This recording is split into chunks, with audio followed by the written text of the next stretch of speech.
Count Magnus. By M. R. James. By what means the papers out of which I have made a connected story came into my hands is the last point which the reader will learn from these pages. But it is necessary to prefix to my extracts from them a statement of the form in which I possess them. They consist, then, partly of a series of collections for a book of travels, such a volume as was a common product of the 40s and 50s.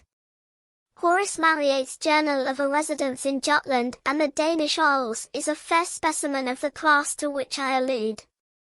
These books usually treated of some unfamiliar district on the continent. They were illustrated with woodcuts or steel plates. They gave details of hotel accommodation, and of means of communication, such as we now expect to find in any well-regulated guidebook, and they dealt largely in reported conversations with intelligent foreigners, racy innkeepers, and garrulous peasants. In a word, they were chatty. Begun with the idea of furnishing material for such a book, my papers as they progressed assumed the character of a record of one single personal experience, and this record was continued up to the very eve, almost, of its termination. The writer was a Mr. Wraxall. For my knowledge of him I have to depend entirely on the evidence his writings afford, and from these I deduce that he was a man past middle age, possessed of some private means, and very much alone in the world. He had, it seems, no settled abode in England, but was a denizen of hotels and boarding-houses. It is probable that he entertained the idea of settling down at some future time which never came, and I think it also likely that the Pantechnicon fire in the early 70s must have destroyed a great deal that would have thrown light on his antecedents, for he refers once or twice to property of his that was warehoused at that establishment. It is further apparent that Mr. Wraxall had published a book, and that it treated of a holiday he had once taken in Brittany. More than this I cannot say about his work, because a diligent search in bibliographical works has convinced me that it must have appeared either anonymously or under a pseudonym. As to his character, it is not difficult to form some superficial opinion. He must have been an intelligent and cultivated man. It seems that he was near being a fellow of his college at Oxford, Brasenose, as I judge from the calendar. His besetting fault was pretty clearly that of over-inquisitiveness, possibly a good fault in a traveller, certainly a fault for which this traveller paid dearly enough in the end. On what proved to be his last expedition, he was plotting another book. Scandinavia, a region not widely known to Englishmen 40 years ago, had struck him as an interesting field. He must have lighted on some old books of Swedish history or memoirs, and the idea had struck him that there was room for a book descriptive of travel in Sweden, interspersed with episodes from the history of some of the great Swedish families. He procured letters of introduction, therefore, to some persons of quality in Sweden, and set out thither in the early summer of 1863. Of his travels in the north there is no need to speak, nor of his residence of some weeks in Stockholm. I need only mention that some savant resident there put him on the track of an important collection of family papers belonging to the proprietors of an ancient manor house in Västergötland, and obtained for him permission to examine them. The manor house, or herrgård, in question is to be called Raback, pronounced something like Robeck, though that is not its name. It is one of the best buildings of its kind in all the country, and the picture of it in Dagelenberg's Suische Antiqua et Moderna, engraved in 1694, shows it very much as the tourist may see it today. It was built soon after 1600, and is, roughly speaking, very much like an English house of that period in respect of material, red brick with stone facings, and style. The man who built it was a scion of the great house of de la Gardie, and his descendants possess it still. De la Gardie is the name by which I will designate them when mention of them becomes necessary. They received Mr. Wraxall with great kindness and courtesy, and pressed him to stay in the house as long as his researches lasted. But, preferring to be independent, and mistrusting his powers of conversing in Swedish, he settled himself at the village inn, which turned out quite sufficiently comfortable, at any rate during the summer months. This arrangement would entail a short walk daily to and from the manor house of something under a mile. The house itself stood in a park, and was protected, we should say grown up, with large old timber. Near it you found the walled garden, and then entered a close wood fringing one of the small lakes with which the whole country is pitted. Then came the wall of the domain, and you climbed a steep knoll, a knob of rock lightly covered with soil, and on the top of this stood the church, fenced in with tall dark trees. It was a curious building to English eyes. The nave and aisles were low, and filled with pews and galleries. In the western gallery stood the handsome old organ, gaily painted, and with silver pipes. The ceiling was flat, and had been adorned by a 17th-century artist with a strange and hideous Last Judgment, full of lurid flames, falling cities, burning ships, crying souls, and brown and smiling demons. Handsome brass coroni hung from the roof. The pulpit was like a doll's house, covered with little painted wooden cherubs and saints. A stand with 3 hourglasses was hinged to the preacher's desk. Such sights as these may be seen in many a church in Sweden now, but what distinguished this one was an addition to the original building. At the eastern end of the north aisle the builder of the manor house had erected a mausoleum for himself and his family. It was a largish 8-sided building, lighted by a series of oval windows, and it had a domed roof, topped by a kind of pumpkin-shaped object rising into a spire, a form in which Swedish architects greatly delighted. The roof was of copper externally, and was painted black, while the walls, in common with those of the church, were staringly white. To this mausoleum there was no access from the church. It had a portal and steps of its own on the northern side. Past the churchyard the path to the village goes, and not more than 3 or 4 minutes bring you to the inn door. On the first day of his stay at Rabak, Mr. Raxall found the church door open, and made those notes of the interior which I have epitomized. Into the mausoleum, however, he could not make his way. He could by looking through the keyhole just descry that there were fine marble effigies and sarcophagi of copper, and a wealth of armorial ornament, which made him very anxious to spend some time in investigation. The papers he had come to examine at the manor house proved to be of just the kind he wanted for his book. There were family correspondence, journals, and account books of the earliest owners of the estate, very carefully kept and clearly written, full of amusing and picturesque detail. The first de la Gardie appeared in them as a strong and capable man. Shortly after the building of the mansion there had been a period of distress in the district, and the peasants had risen and attacked several chateaux and done some damage. The owner of Rabak took a leading part in suppressing the trouble, and there was reference to executions of ringleaders and severe punishments inflicted with no sparing hand. The portrait of this Magnus de la Gardie was one of the best in the house, and Mr. Raxall studied it with no little interest after his day's work. He gives no detailed description of it, but I gather that the face impressed him rather by its power than by its beauty or goodness. In fact, he writes that Count Magnus was an almost phenomenally ugly man. On this day Mr. Raxall took his supper with the family, and walked back in the late but still bright evening. I must remember, he writes, to ask the sexton if he can let me into the mausoleum at the church.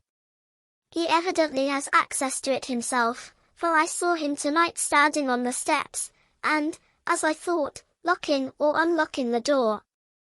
I find that early on the following day Mr. Raxall had some conversation with his landlord.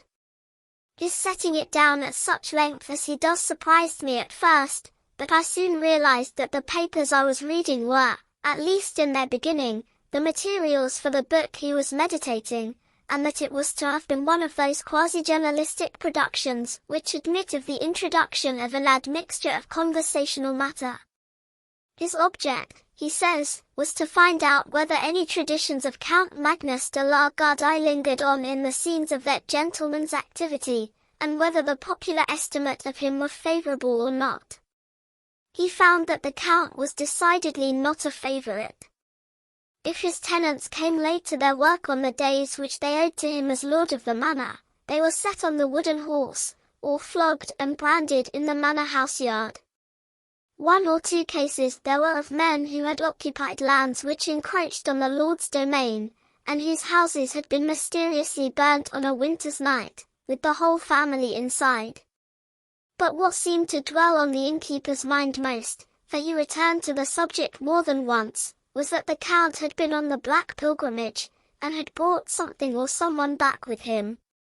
You will naturally inquire, as Mr. Wraxall did, what the Black Pilgrimage may have been.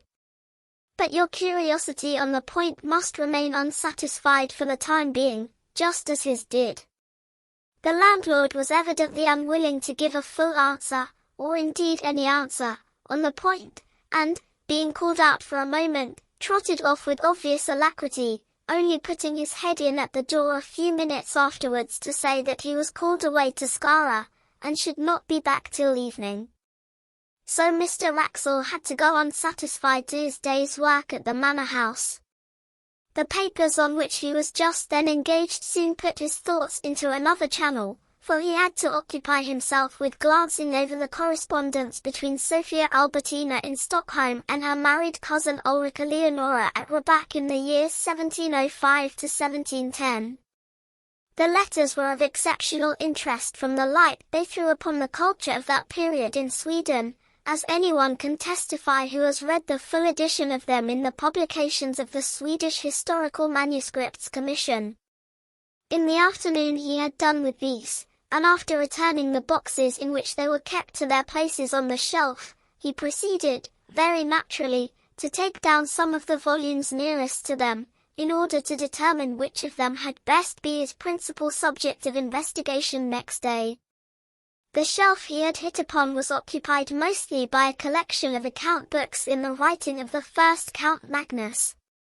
But one among them was not an account book, but a book of alchemical and other tracts in another 16th century hand.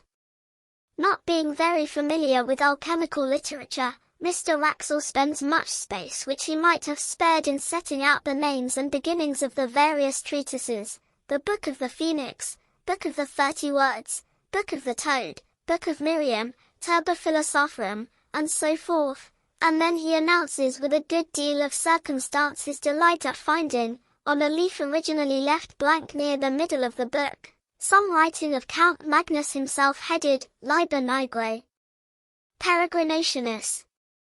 It is true that only a few lines were written, but there was quite enough to show that the landlord had that morning been referring to a belief at least as old as the time of Count Magnus, and probably shared by him. This is the English of what was written. If any man desires to obtain a long life, if he would obtain a faithful messenger and see the blood of his enemies, it is necessary that he should first go into the city of Chorazin, and there salute the prince. Here there was an erasure of one word, not very thoroughly done, so that Mr. Wraxall felt pretty sure that he was right in reading it as Ares, of the air. But there was no more of the text copied, only a line in Latin, Quae reliqua hujus materiae intersa cruciora, see the rest of this matter among the more private things. It could not be denied that this threw a rather lurid light upon the tastes and beliefs of the Count, but to Mr. Wraxall, separated from him by nearly 3 centuries, the thought that he might have added to his general forcefulness alchemy, and to alchemy something like magic, only made him a more picturesque figure, and when, after a rather prolonged contemplation of his picture in the hall, Mr. Wraxall set out on his homeward way, his mind was full of the thought of Count Magnus. He had no eyes for his surroundings, no perception of the evening scents of the woods or the evening light on the lake, and when all of a sudden he pulled up short, he was astonished to find himself already at the gate of the churchyard, and within a few minutes of his dinner. His eyes fell on the mausoleum. "Ah," he said, "Count Magnus, there you are. I should dearly like to see you." Like many solitary men, he writes, I have a habit of talking to myself aloud, and, unlike some of the Greek and Latin particles, I do not expect an answer. Certainly, and perhaps fortunately in this case, there was neither voice nor any that regarded, only the woman who, I suppose, was cleaning up the church, dropped some metallic object on the floor, whose clang startled me. Count Magnus, I think, sleek sound enough. That same evening the landlord of the inn, who had heard Mr. Wraxall say that he wished to see the clerk or deacon, as he would be called in Sweden, of the parish, introduced him to that official in the inn parlour. A visit to the de la Garde tomb house was soon arranged for the next day, and a little general conversation ensued. Mr. Wraxall, remembering that one function of Scandinavian deacons is to teach candidates for confirmation, thought he would refresh his own memory on a biblical point. "Can you tell me," he said, "anything about Chorazin?" The deacon seemed startled, but readily reminded him how that village had once been denounced. "To be sure," said Mr. Wraxall, "it is, I suppose, quite a ruin now." "So I expect," replied the deacon. "I have heard some of our old priests say that Antichrist is to be born there, and there are tales." "Ah! What tales are those?" Mr. Wraxall put in. "Tales, I was going to say, which I have forgotten," said the deacon, and soon after that he said good night. The landlord was now alone, and at Mr. Wraxall's mercy, and that inquirer was not inclined to spare him. "Herr Nielsen," he said, "I have found out something about the Black Pilgrimage. You may as well tell me what you know. What did the Count bring back with him?" Swedes are habitually slow, perhaps, in answering, or perhaps the landlord was an exception. I am not sure, but Mr. Wraxall notes that the landlord spent at least 1 minute in looking at him before he said anything at all. Then he came close up to his guest, and with a good deal of effort he spoke. "Mr. Wraxall, I can tell you this one little tale, and no more, not any more. You must not ask anything when I have done. In my grandfather's time, that is, 92 years ago, there were 2 men who said, 'The Count is dead, we do not care for him. We will go tonight and have a free hunt in his wood, the long wood on the hill that you have seen behind your back.' Well, those that heard them say this, they said, 'No, do not go, we are sure you will meet with persons walking who should not be walking. They should be resting, not walking.' These men laughed. There were no forestmen to keep the wood, because no one wished to hunt there. The family were not here at the house. These men could do what they wished. Very well, they go to the wood that night. My grandfather was sitting here in this room. It was the summer, and a light night. With the window open, he could see out to the wood, and hear. So he sat there, and 2 or 3 men with him, and they listened. At first they hear nothing at all, then they hear someone, you know how far away it is, they hear someone scream, just as if the most inside part of his soul was twisted out of him. All of them in the room caught hold of each other, and they sat so for 3/4 of an hour. Then they hear someone else, only about 300 ells off. They hear him laugh out loud. It was not one of those 2 men that laughed, and, indeed, they have all of them said that it was not any man at all. After that they hear a great door shut. Then, when it was just light with the sun, they all went to the priest. They said to him, 'Father, put on your gown and your ruff, and come to bury these men, Anders Bjornsen and Hans Thorbjorn.'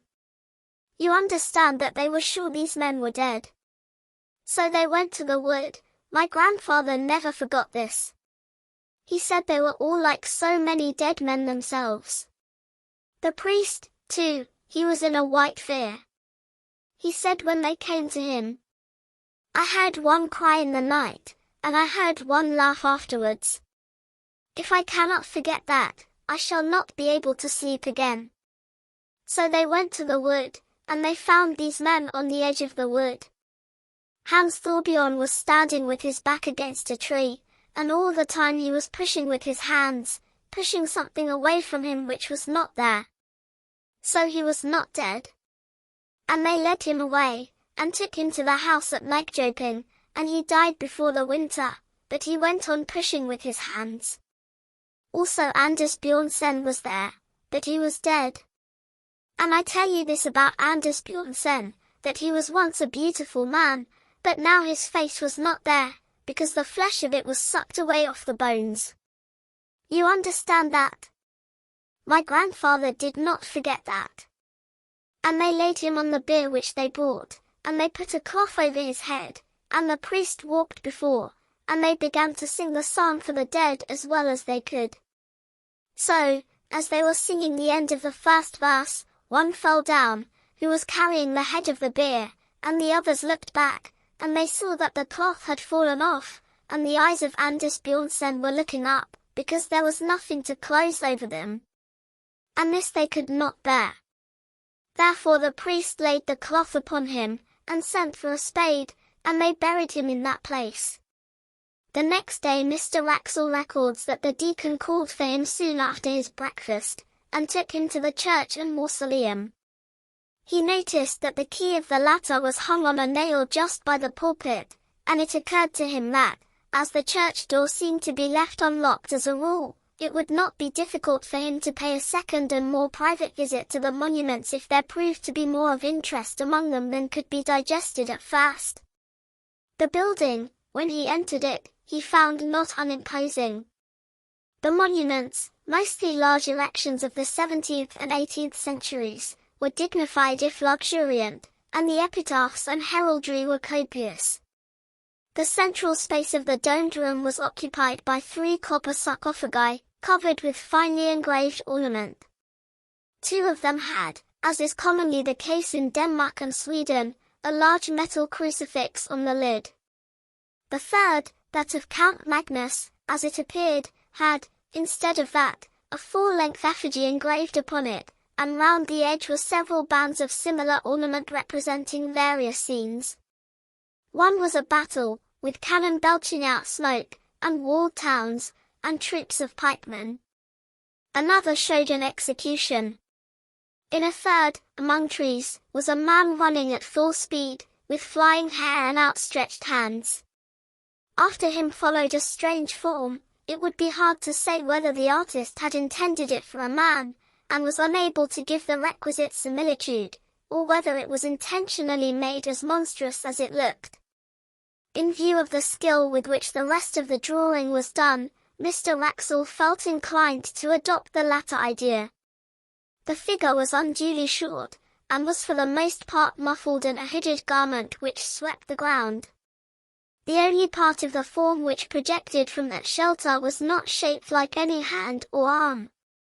Mr. Raxall compares it to the tentacle of a devilfish, and continues, "On seeing this, I said to myself, this, then, which is evidently an allegorical representation of some kind, a fiend pursuing a hunted soul, may be the origin of the story of Count Magnus and his mysterious companion. Let us see how the huntsman is pictured. Doubtless it will be a demon blowing his horn." But, as it turned out, there was no such sensational figure, only the semblance of a cloaked man on a hillock, who stood leaning on a stick, and watching the hunt with an interest which the engraver had tried to express in his attitude. Mr. Raxall noted the finely worked and massive steel padlocks, 3 in number, which secured the sarcophagus. One of them, he saw, was detached, and lay on the pavement. And then, unwilling to delay the deacon longer or to waste his own working time, he made his way onward to the manor house. It is curious, he notes, how on retracing a familiar path one's thoughts engross one to the absolute exclusion of surrounding objects. Tonight, for the second time, I had entirely failed to notice where I was going. I had planned a private visit to the tomb house to copy the epitaphs, when I suddenly, as it were, awoke to consciousness, and found myself, as before, turning in at the churchyard gate, and, I believe, singing or chanting some such words as, "Are you awake, Count Magnus? Are you asleep, Count Magnus?" and then something more which I have failed to recollect. It seemed to me that I must have been behaving in this nonsensical way for some time. He found the key of the mausoleum where he had expected to find it, and copied the greater part of what he wanted. In fact, he stayed until the light began to fail him. I must have been wrong, he writes, in saying that one of the padlocks of my count's sarcophagus was unfastened. I see tonight that two are loose. I picked both up, and laid them carefully on the window ledge, after trying unsuccessfully to close them. The remaining one is still firm, and, though I take it to be a spring lock, I cannot guess how it is opened. Had I succeeded in undoing it, I am almost afraid I should have taken the liberty of opening the sarcophagus. It is strange, the interest I feel in the personality of this, I fear, somewhat ferocious and grim old noble. The day following was, as it turned out, the last of Mr. Wraxall's stay at Rabac. He received letters connected with certain investments which made it desirable that he should return to England. His work among the papers was practically done, and travelling was slow. He decided, therefore, to make his farewells, put some finishing touches to his notes, and be off. These finishing touches and farewells, as it turned out, took more time than he had expected.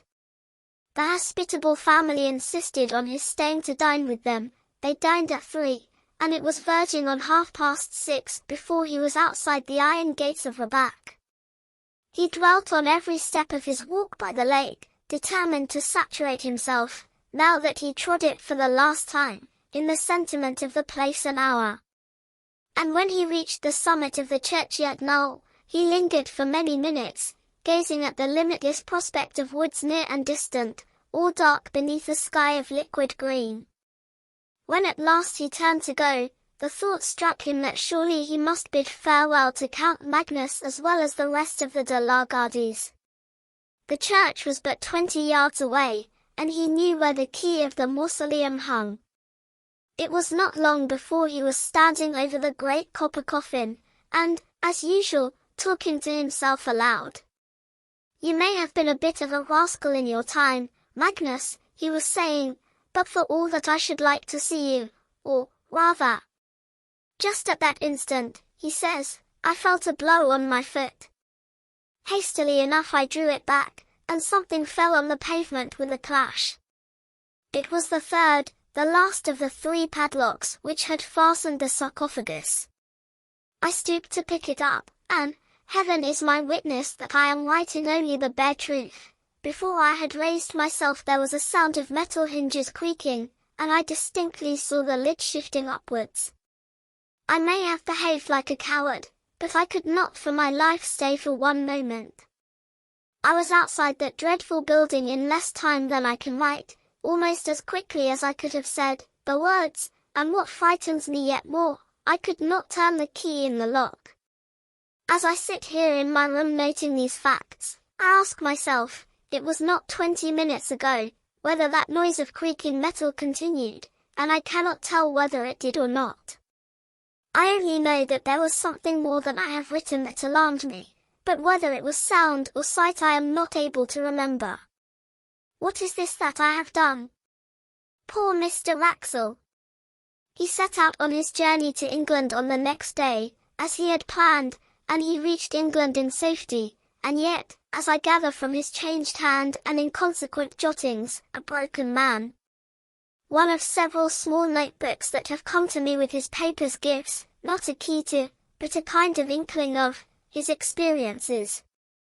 Much of his journey was made by canal boat, and I find not less than 6 painful attempts to enumerate and describe his fellow passengers. The entries are of this kind. 24. Pastor of village in Skane. Usual black coat and soft black hat. 25. Commercial traveller from Stockholm going to Trollhättan. Black cloak, brown hat. 26. Man in long black cloak, broad-leafed hat, very old-fashioned. This entry is lined out, and a note added, perhaps identical with number 13. Have not yet seen his face. On referring to number 13, I find that he is a Roman priest in a cassock. The net result of the reckoning is always the same. 28 people appear in the enumeration, one being always a man in a long black cloak and broad hat, and the other, short figure in dark cloak and hood. On the other hand, it is always noted that only 26 passengers appear at meals, and that the man in the cloak is perhaps absent, and the short figure is certainly absent. On reaching England, it appears that Mr. Wraxall landed at Harwich, and that he resolved at once to put himself out of the reach of some person or persons whom he never specifies, but whom he had evidently come to regard as his pursuers. Accordingly, he took a vehicle, it was a closed fly, not trusting the railway, and drove across country to the village of Belchamp St. Paul. It was about 9 o'clock on a moonlight August night when he neared the place. He was sitting forward, and looking out of the window at the fields and thickets. There was little else to be seen, racing past him. Suddenly he came to a crossroad. At the corner 2 figures were standing motionless, both were in dark cloaks, the taller one wore a hat, the shorter a hood. He had no time to see their faces, nor did they make any motion that he could discern. Yet the horse shied violently and broke into a gallop, and Mr. Wraxall sank back into his seat in something like desperation. He had seen them before. Arrived at Belchamp St. Paul, he was fortunate enough to find a decent furnished lodging, and for the next 24 hours he lived, comparatively speaking, in peace. His last notes were written on this day. They are too disjointed and ejaculatory to be given here in full, but the substance of them is clear enough. He is expecting a visit from his pursuers, how or when he knows not, and his constant cry is, "What has he done?" and "Is there no hope?" Doctors, he knows, would call him mad, policemen would laugh at him. The parson is away. What can he do but lock his door and cry to God? People still remembered last year at Belchamp St. Paul how a strange gentleman came one evening in August years back, and how the next morning but one he was found dead, and there was an inquest, and the jury that viewed the body fainted, 7 of 'em did, and none of 'em wouldn't speak to what they see, and the verdict was visitation of God, and how the people as kept the house moved out that same week, and went away from that part. But they do not, I think, know that any glimmer of light has ever been thrown, or could be thrown, on the mystery. It so happened that last year the little house came into my hands as part of a legacy. It had stood empty since 1863, and there seemed no prospect of letting it, so I had it pulled down, and the papers of which I have given you an abstract were found in a forgotten cupboard under the window in the best bedroom.